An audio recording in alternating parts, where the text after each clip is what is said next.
So welcome, thanks for being here. And Christopher and I are going to speak a little bit about, this is our third of 3 open forums regarding our general education outcomes revision. If you did not get a copy, you would like one, there's a copy of the proposal that we've drafted, as well as copies of the rubrics, and I'm going to be referring to those in the presentation. So kind of the goal today is to talk a little bit about our plan or I guess to recap what we've done so far this semester, and then also to talk a little bit about the process we've gone through in terms of revising our gen ed outcomes. So just to give you a vision of the work that we've done this semester, thank you, Christopher. Our vision for this work that we've been accomplishing is to really develop and implement a systematic, sustainable structure for student learning outcomes assessment at both the program level and the general education outcomes level. So a lot of our work this semester has been focusing on the first phase of this 2-phase project plan. So the first phase is this idea of creating processes, mapping, and the structure for assessment work here at Triton. And so that's been this academic year. We're going to be concentrating on that. So this semester we've been really looking at building the foundation for our program level student learning outcomes assessment, and we're moving into, right, this idea of revising and kind of updating our processes for our general education outcomes assessment. So in our next phase is going to be really implementing and assessing these outcomes and allocating resources, and that's looking towards next academic year. So this semester, we just finished our deadline, so just hit our deadline on Friday, it was amazing, to revise and develop our program outcomes. So as of yesterday, all of our, well, the work was really done Friday, but yesterday it was turned into the curriculum process. Every single program on campus now has program level student learning outcomes. So it's very, very, very exciting. And so right now we're in the process of revising our general education outcomes. And kind of our work moving forward to next semester will be looking at creating assessment maps, revising our assessment process and cycle, and then kind of throughout this entire process what we've been doing is really creating a common assessment terminology, and then also communicating our work in this area to the entire campus community. So one way that or several of the ways that we've done that, we've held these open forums. You can see through the course of this semester, we've had several of those. We've also held trainings for the faculty who are working on our program outcomes assessment. And then we've had specific workshops that were open to these faculty members who are doing this work, provide professional development and support around this work. And so the star right there, that's today, and that's the third of these open forums that we've held on our general education outcomes revisions. So moving into the general education outcomes revision, the proposal for this actually occurred last academic year. It was a recommendation through the assessment committee to align our general education outcomes with the AAC&U value rubric, so the American Association of American Colleges and Universities. And so their rubrics have, and I'll explain a little bit about them, have been developed by teams of faculty from higher education institutions, including community colleges from across the country. And what these rubrics really do are they really help define and articulate fundamental criteria for each learning outcome. So the ones that you have in front of you, they have 16 total. The ones in front of you really relate to the ones that we are going to be using or utilizing for our gen ed outcomes assessment, but there are 16 overall, so they articulate fundamental criteria. You can see on the left-hand side, on the left-hand side of the criteria, and then across the top you see the performance descriptors. And these are really going to be great for institutional level use. In terms of evaluating and discussing student learning. So one of the areas that we have some growth in is our assessment terminology and kind of a shared understanding of assessment work across campus. So these rubrics will help us do that. So they allow evidence of student learning to be shared through a common dialogue and also a common understanding of student success. So our current general education outcomes, there are 9 of them, and they reflect what a student should be able to do as a result of completing his or his or her course of study here at Triton. So I'm not going to read through all of them, but there are 9. So I'll just read kind of the first descriptive part. The first is demonstrate critical thinking, practice analytic inquiry, learn information literacy, practice quantitative reasoning, bless you, demonstrate communication fluency, practice technological fluency, engage diverse perspectives and civic issues, encounter sustainable practices, and also acquired and applied knowledge specific to a field of study. So 9 general education outcomes is a lot. There's a lot of outcomes, and especially as we move towards having a systematic structure for assessing these outcomes within a particular timeline, right? 9 is a lot to do, and not all of these fall within the idea of general education outcomes, right? General education outcomes really need to be general enough that they apply to all areas of the institution. So, and with that, kind of an additional discussion or conversation that took place that led us towards the AAC&U value rubrics, the idea that not all of these general education outcomes have a shared understanding across the institution or have a mechanism for a shared understanding, right? All of these, you can choose, one of these outcomes, and that could look different, look very different, depending on the department or area, and the interpretation can be very different. So in lining ourselves with the AAC&U value rubrics, first of all, it allows us to focus on those critical elements that are truly general in nature, and then also give us a shared vocabulary and shared understanding across the institution.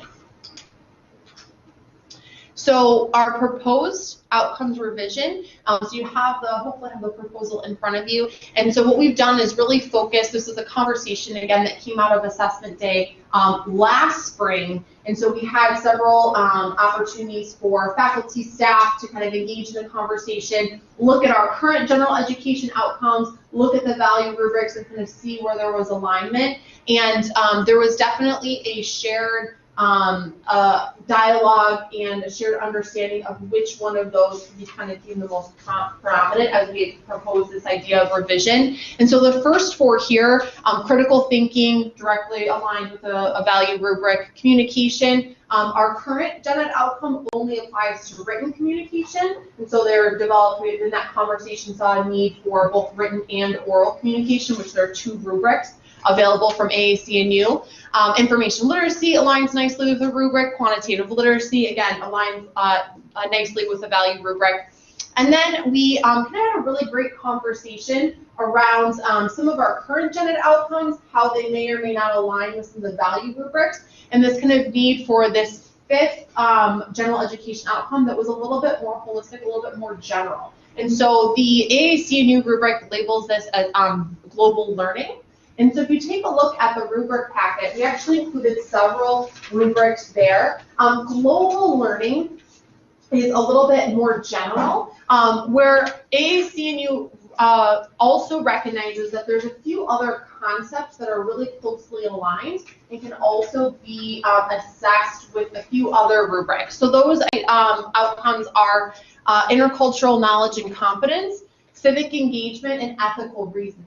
So what we've done in this process is we have kind of labeled that outcome global learning, and there's a rubric directly aligned with that. But then there's also these 3 other competencies that can or allow faculty a little bit more flexibility when it comes to assessing these outcomes or this outcome. And so, for example, if in your course the competency that is or subcontract that's a little bit more aligned with your course content might be civic engagement, you have the option to use that rubric to assess that outcome.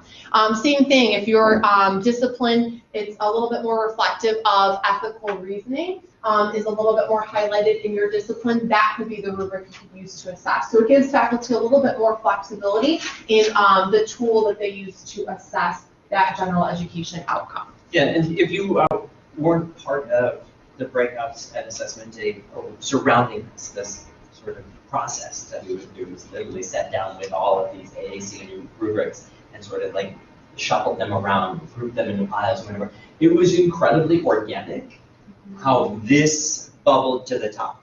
Like, as Lauren had mentioned, there are actually 16 AAC&U rubrics. right? And they sort of tend to pool together in categories, which then become these higher level ones. But where this fifth one, like global learning, a lot of people had either an agenda or they had a strong alignment with a certain aspect. And that's then where, after some robust conversation and discussion, it really shook out that you could get something so general to be a real general education outcome that could apply across the board if we did this structure. So this then does give every single discipline that flexibility to find a line somewhere in that rubric that aligns with what they do at nursing in the back of the room, right? Intercultural knowledge and competence and ethical reason. Sorry, health careers. You'd say it 3 times for the sake. Health careers, allied health. You could just in say the back of patient the room. care area. That's an easier one, right? People with lab coats in the back. The scrubs. I'll just call y'all scrubs. So yeah, so find ways that they then can align across departments and disciplines. So we'll kind of move forward and share with you, these are represented on your proposal as well, but share with you the proposed general education outcome revision. And the language, I just want to be clear on, when we decided to do these revisions, we really wanted that shared language. Again, the AAC&U value rubrics come from, or were developed by faculty nationwide. So this is really the standard that we want to align ourselves with. And so the language that you see in the revised general education outcomes really pull a lot of that language directly from the rubrics to really align ourselves with that and have that be the tool that we use to assess these. So critical thinking, as a result of completing the general education board here at Triton College, and upon degree completion, students will be able to explore issues, ideas, artifacts, and events before accepting or formulating an opinion or conclusion. That's for critical thinking. For communication, again, we wanted to incorporate oral communication as well. So students will be able to develop and express ideas in written or oral form. Information literacy. Students will be able to identify, locate, evaluate, and effectively and responsibly use and share information. Quantitative literacy. Students will be able to analyze and solve quantitative problems from a wide array of contexts. And then finally, global learning. Students will be able to analyze and explore complex global challenges from diverse perspectives. So these are the 5 in general education outcomes that we are proposing that again align with the AAC&U value rubrics. This is the 3rd of the open forums that we've held. So our next step for this process is to move it to academic senate for a vote. But we are open and want to have a conversation and a dialogue about these outcomes, any of your thoughts or comments or concerns on that. So we would love to hear from you and any of your thoughts kind of as you're viewing these outcomes, as you have a chance to look over them. Any thoughts or concerns or comments that you guys have? One comment. Yeah. When you talked about the global learning, improving Triton's website, I thought I saw something in there about global, and it is, and how fitting that we have that now as a part of the general education outcome, because it says the Triton difference. It says Triton is committed to empowering your success in life-changing ways. Our positive learning environment prepares students to effectively compete in a global economy, realize their career aspirations, and achieve personal growth.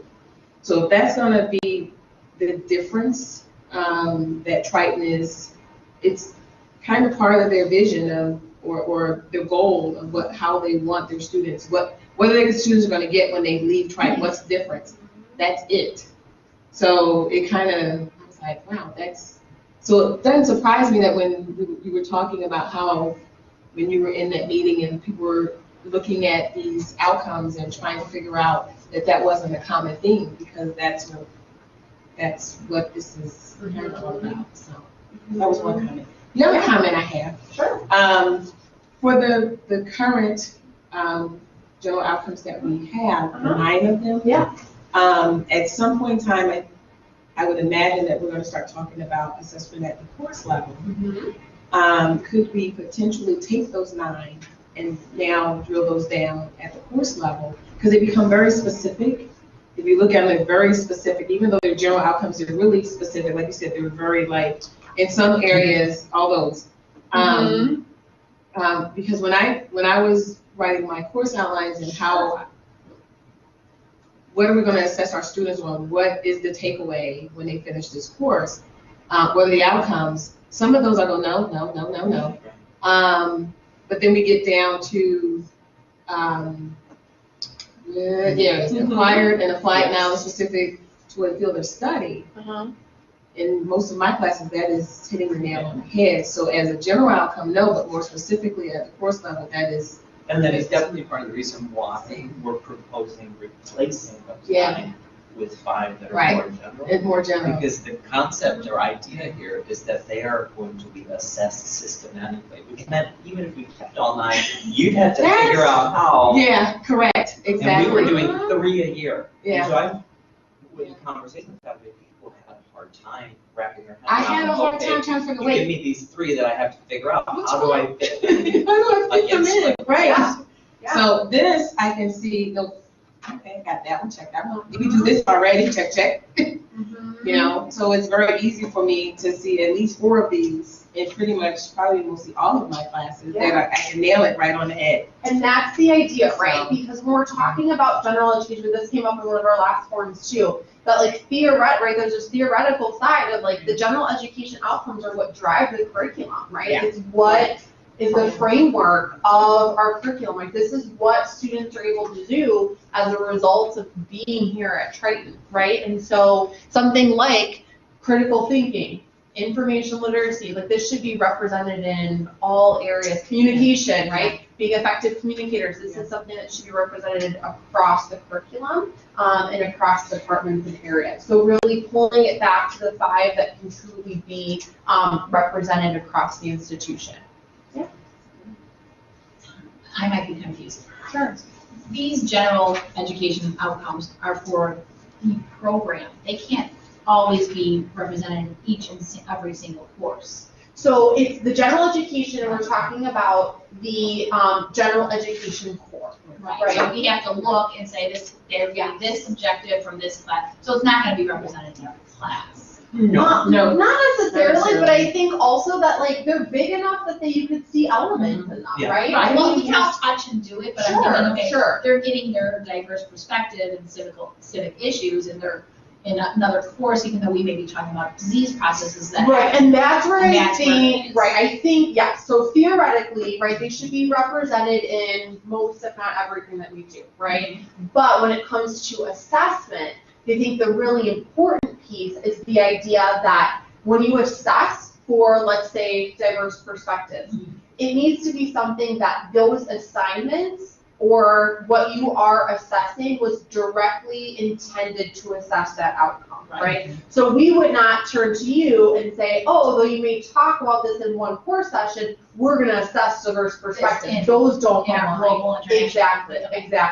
So when it comes to assessment, and that's where the mapping comes in, right? When we say for courses, program to gen eds, where the mapping comes in is there's like loose and tight alignment, right? Where it's, oh, we touch on this in this class, but where we're actually going to assess is going to be where there is a strong direct connection, and this assignment or this paper or whatever is directly designed to assess their encountering diverse perspectives. For our accrediting bodies, we have to do mapping. Yes. And there was, it was a list of 26 things, and we just had to say, this is present in this class, but we weren't doing the outcome assessment. Yeah. It was narrowed down. Yeah. And so now there's going to be other programs of general science that might be doing the outcomes for that class, but we have that class in our degree, not our program classes, and that would be measured there. So the gen eds, the gen ed outcomes are going to be assessed in general education portions. Yes.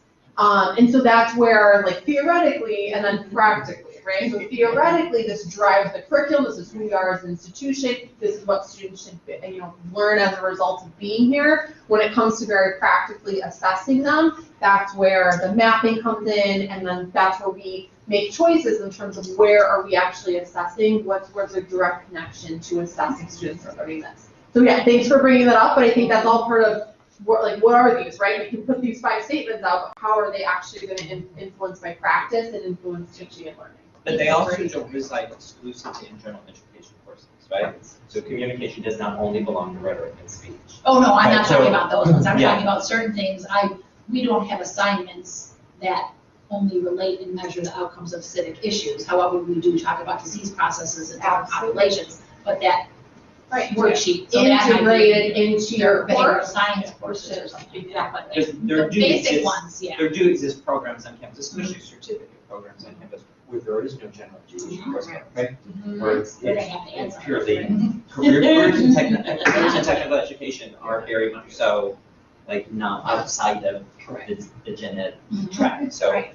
there has to be, that's part of the challenge here, was to get them general enough so that we could come to a consensus and say, yes, I could foresee in every possible scenario that there's every discipline can be, Right. ensuring this, because that's our goal in educating the global citizen of tomorrow, right? I mean, I think we have to set them out better and be able to do this. So for instance, in engineering technology, we have a mechatronics certificate. One of the classes, so they don't have to take any general education classes to earn that certificate. But in the robotics class that I teach, one of the critical thinking assessments that I do is on artificial intelligence. So they do research around that. And then we have a small discussion based on the research to get them, so when you're talking about, they have to explain the issue, show evidence, so they gotta do some research behind it. They'll do a report on it, so we'll do oral communications, they'll give a report on it and what they got. So there's elements, like you said, it may not be a gen ed class, but there's elements in here that I assess on in a class that is in a general education class. Yeah. But it's inclusive, it's like all inclusive. Yeah, and that's how it should be. Every single Yeah. faculty member of every single course should see themselves reflected in these, right? You should see that connection. Another piece is just the higher learning commission. One of the things that they noted as an area where we need to, this isn't related to the focus visit or assessment, but just broadly as an institution, one of the areas where we need to make improvements is the connection between diversity and how that's reflected in our curricula. So what's nice about this is that it may allow for more thoughtful thinking about that as people create and revise their curricula, and then intentional mapping to that will allow us to demonstrate to the Higher Learning Commission now where this resides, how it's contained there and how it's being evaluated. So all of those things are kind of nicely connected. Right, and so just to build off of that, it's going to be nice to be able to show this outcome, show all of these rubrics that we're using and those connections, how it's deeply rooted in the curriculum, instead of, oh, there's these 1 or 2 sociology classes that talk about diversity, right? Like how it's actually embodied in the curriculum of the institution. And that's where all this work is heading, for all of these outcomes, not just that. And an additional area where we're identified as being weak or kind of fuzzy more than anything is in the common terminology and language, right? Like when HLC was here and they asked the pointed question, like, so can you name your general education outcomes? And it was like a room full of people like, blah, blah, blah, blah, blah, blah, blah, like no one could name all Well, nine, 5 is easy to remember. right? And then even if you were able to name them, right, then how is it then that you could demonstrate or point to in your class, and in my class, like we have a common language of what it means to have met that requirement, right? And these rubrics provide that foundation, that language, that opportunity for us all to be speaking the same words around the same topic. regardless to how we come to it. So, and that was somewhere where it was really kind of dicey during our visit. It was really like white knuckling through the whole session. I was just like, oh, no one's anything more. Oh, yeah, how's that? And then this really positive side to that too, right, is now that we can have these, first of all, within departments, right? It's not just my personal understanding of critical thinking and your personal understanding, but it's within departments, and then it's also cross-departmentally, right? Philosophy can talk to engineering technology about what it means to have critical thinkers and be developing, because our students aren't siloed in individual classes, right? They take, 2 to 4 to 5 classes at a time. And so they are not experiencing the curriculum, individually within individual courses, but they are experiencing these things, cross-departmentally within our institution. So great comments and feedback. Anything else? Not only is 5 easier to remember, but it naturally, in terms of its cycle, makes a little more sense, right? 9 was 3 every third year, right? So 3 per year for 3 years. Yeah. That's a real reference. And there's no other institution that I've ever had a deep conversation with that has anywhere near 9. Like 6 is like the max anyone's doing. So we are, as usual, we are unique. Its own special But we are, flower. we're revising. We are assessing our processes and making changes that will hopefully lead to improvement. Change is good. Yes, change is good.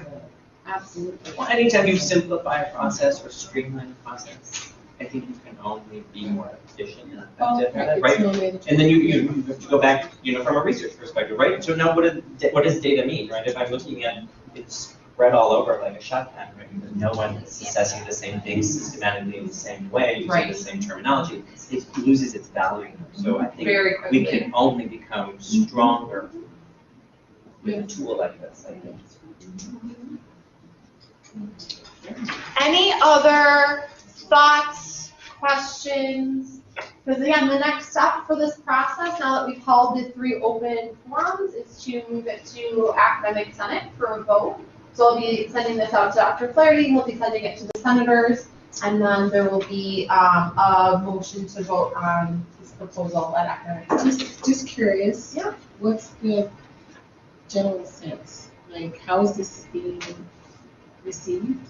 So far, we've only received positive feedback. Yeah, I think the assessment committee, as we got to the revisions here, again, this whole proposal has been out there, right, since, before last April, right? So it's been since the spring, kind of this idea we were moving this direction. The conversations we had at assessment day really confirmed that this was the direction we wanted to go. We had a lot of feedback there, really positive in this direction. And then really kind of since then, it was just kind of getting down to the language. A lot of the work or the conversation around which ones we wanted to narrow it down to really happened in the spring semester. And so this semester is kind of just narrowing down the language. We have, consensus within the assessment committee as we're working on these. Had, some feedback from them in terms of making adjustments, but for the most part, really supportive of these. And then so far, There's so many senators. As a senator, I can say, knowing the people who have been assigned, there's so many of us that are on the Senate, and we're working, and we're seeing the great things of coming together and working together as a group. So I don't see any issue. If that's sort of what you were asking. Yeah. Well, and furthermore, I mean, it's the directive of the college. And furthermore, we're really impressed that we we're able have to get pulled this them back to going. be so general that I think it would be very hard for someone to really Like be that opposed doesn't to apply it. It's to like, me. This is You know. really, right here, that's it. yeah, so I think Streamlined, it's palatable because people look at it and say, oh, well, of course, and who wouldn't want a critical thinker?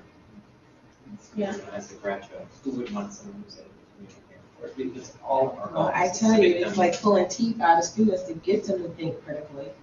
But it's good for them. Yeah, well, and the They other may thing too understand it, they'll is that, understand later. our general education outcomes, I could definitely be wrong, but I have a hard time finding them, like, on our website and in our catalogs, like finding, so coming down to the 5 and being very clear descriptions, like, students should know, right? Yeah, What what we are to saying expect, they should be what able to to do expect. as a result Yep. of being here. Like you said, kind of our mission of creating global citizens.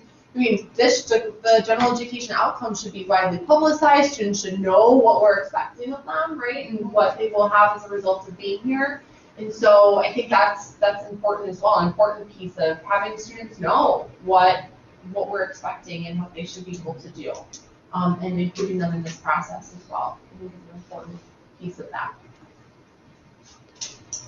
But yeah, we're excited to move forward. And been positive feedback, and I think we're excited to move forward with that. All right, well with that, if you are interested, all 16 rubrics are up on the AAC&U's website. So if you want to go back, look at digital copies, right, kind of dig into those, please feel free to do that. And if you have any questions or comments anytime in this process, please feel free to email either Christopher and I. We're more than happy to have a dialogue and answer questions, hear feedback. And then if not, obviously you can welcome to come to Academic Senate next week, where this will be voted on. Thank you guys so much. Thank you. Thank you. Great job. Thank you. We have been very busy. Good personal. Appreciate all of your hard work. Pam already, I think Pam's already a superstar. She already knows she's a superstar. She is. So thank you for all your, yes, that's what I said. I already knew she was a, anyway. Well, Thank you for your. I just want to be clear, in this particular capacity, I'm 100% supportive. You don't know someone on the outside. She is a wonderful Support support. the charge. You And I just just feel feel like like we're how supportive I over would here. feel on page. So I There's think a- I've Also, completely. you understand that. And I think that was probably the biggest challenge and fear. I know when I first came on, I was like, what are these and what is that? Oh, same. I looked at those and was like, This it nails it. There's no. And I know that we have no- students who portfolios, I and I'll be don't like, I understand can't what see this any of your means. images. It I'm like, is straight to the flowers. So, I can't see 'em. And students will see I this ran over and it though, like I say, you know, embedded it this in is there. straight, I know what I'm supposed to be able to do. It was So great. the I expectation, that I wouldn't have. once you set those enough expectations, it's source. easier for them to understand why they're doing certain Right. things. Because I get the comments all the time, especially Right. in the technical program.